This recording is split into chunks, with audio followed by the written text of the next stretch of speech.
Hi, this is Jen Rubin, and this is Jen Rubin's Green Room. We are in the final stretch. Only a few days to go.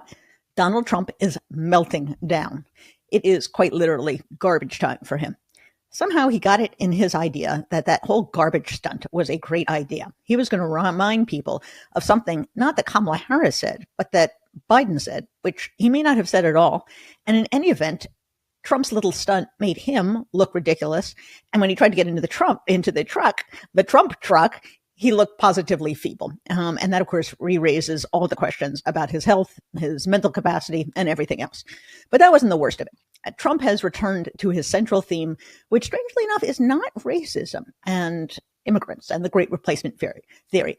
It is women whom he hates. Apparently, he has put his money on the divorced men and the incel vote because he has not stopped insulting women.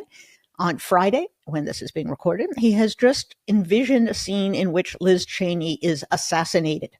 This is someone running for president of the United States. And given the fact that someone tried to assassinate him twice, you'd think he would be a little bit more careful about what he says. But he isn't. He's incapable of controlling himself. He's impulsive. This is what he thinks about women. His rage at Kamala Harris is becoming more evident with each passing day.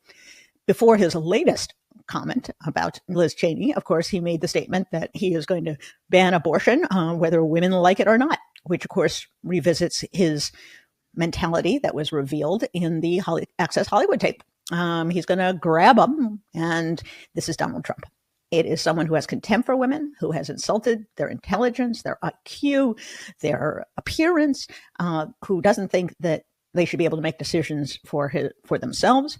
His own buddies are now freaking out, whether it's online or people like Ben Shapiro, on the notion that women might not tell their husband who they are voting for. What are we, back in the 19th century? Yes, we are back in the 19th century because that's when the anti-abortion rules were made, when women didn't have the vote, when they couldn't own property. That is these guys' ideal time. Make America great again? This was when women were property.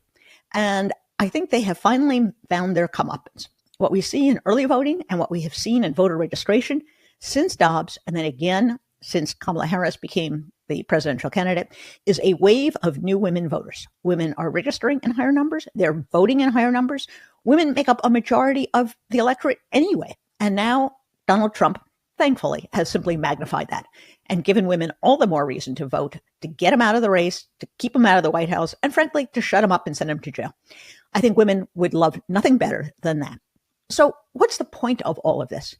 Well, I think there's two things to remember. First of all, there's never a point about Donald Trump. He is impulsive. This is who he is. He's a narcissistic personality. He is hateful. He does have visions of violence. This is who he is. So even if it is terribly destructive to his own future political fortunes, he can't control himself. This is what he does.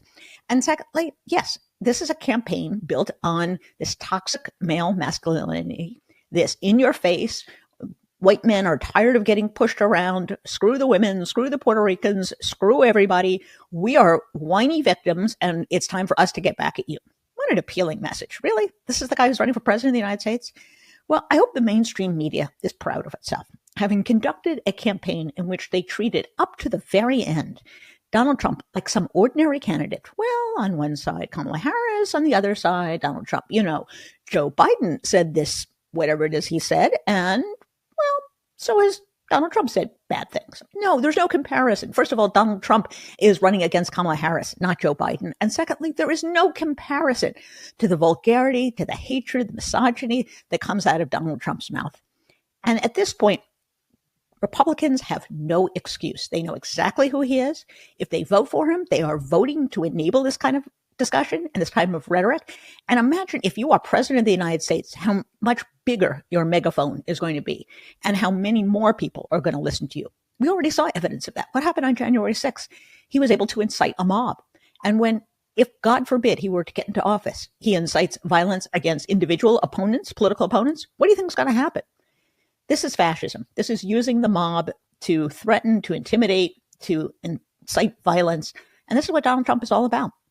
So as horrific as it is, I could not be more pleased that the choice has never been more clear.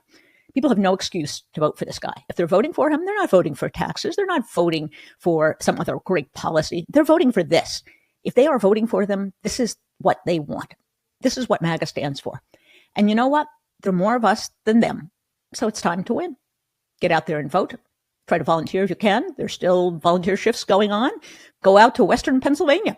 That's a place that could use some extra women voters. So keep calm, breathe deeply. I think the work has been done. If everyone turns out as they should, I think maybe not Tuesday night, because it's going to take a while to count the votes, but Wednesday, Thursday, Friday, we will have Kamala Harris as our president-elect. Wouldn't that be nice? If you enjoy this program, please tell your friends. They can listen, subscribe to us. They can find this wherever they get their podcasts. Bye-bye. Hi, this is Jen Rubin. I've got great news. I'm going to be appearing live with the one and only George Conway. Yes.